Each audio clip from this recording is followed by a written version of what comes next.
Ah, the age-old riddle. Can God create a stone so heavy that even he cannot lift it? If he can, then by not lifting it, he is not all-powerful. If he cannot create such a thing, then he is not all-powerful. It is a very telling paradox of logic, given the nature of how the monotheistic deity is described in the classical religions. So, is Islamic Pulse going to be the ones to finally answer this for us? Let's find out.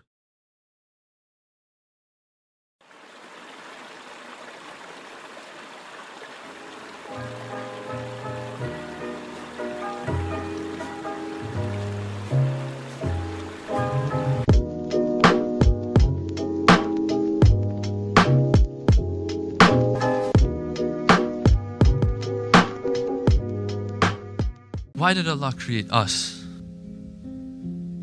Allah subhanahu wa ta'ala has created us for eternal, ultimate, infinite pleasure. He created us for eternal, ultimate, infinite pleasure. Yeah, that doesn't sound creepy at all. We don't understand what perfection means because we're so imperfect ourselves. So when they say Allah is perfect, we're like, okay, cool, He's perfect, this car is also perfect, that home is also perfect. It's that problem again of comparing things that we have here with Allah and attributing to them. Okay, so we as humans cannot have a comprehension of perfection because we as humans are imperfect, and yet you know that Allah is perfect. How? Just the fact that you sit down and think a little bit about what perfection is in essence. And He is so perfect that He says this perfection has to reach others. The perfection that imperfect humans cannot understand has to be brought to other imperfect humans who also cannot understand perfection. Got it. He brings us here, gives us a taste, says, you like what you see? There's more. There's more waiting for you. Imam Ali says, don't sell yourselves for less than Jannah. That title card reads less that Jannah, not less than Jannah. But maybe CNN wrote this. And what is Jannah? Jannah is the Islamic concept of paradise, or heaven. So, don't sell yourselves for less than paradise. Sell ourselves for what?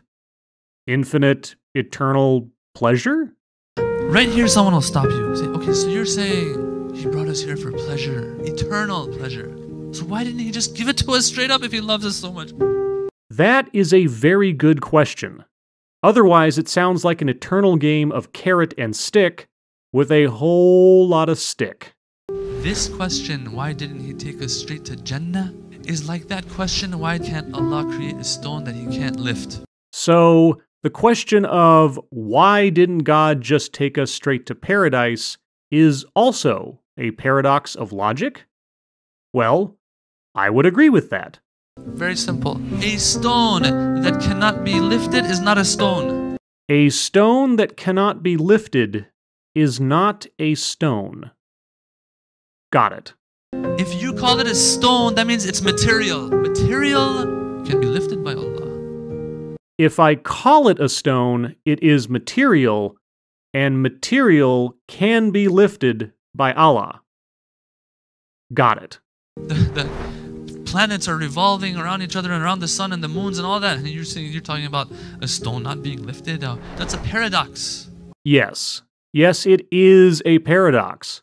And by answering it, you have shown the inherent contradiction between a claim of omnipotent perfection and the limitations of your concept of God. Good job. Perfection without being created and coming to this life. That's also a paradox. Perfection cannot happen through not being created and coming to the lowest level of existence. Perfection cannot happen through not being created and coming to the lowest level of existence. So perfection can only come through being created and coming to the lowest level of existence. Because that was a double negative you used there. These bodybuilders out there, can you just give them muscles? Or they have to develop it? Allah subhanahu wa ta'ala says, I can't or I would. But not because I can't. You will blow up. You can't connect a light bulb to the power plant and turn the power plant on expecting the light bulb to, turn on. It'll turn to powder. Okay, bodybuilders aren't just given muscles, they have to work for them. Yes, that kind of perfection has to be earned. I'll grant you that. But now a light bulb is going to explode if you drive too much power into it. Okay, I think your mixing of metaphors here is doing a better job at obfuscating than they are of explaining anything. But then, that might be the point.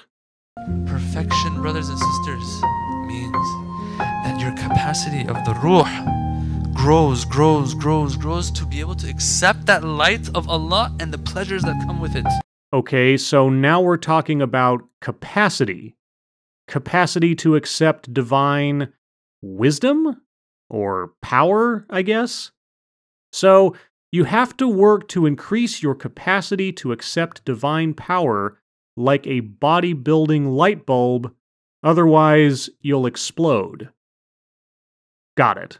If you want to receive this greatness and not blow up, so to speak, you have to have developed capacity. Let's think about it a little bit.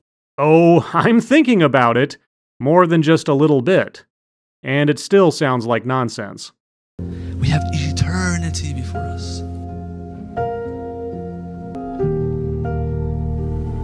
Wherever you are. Think about it a little bit.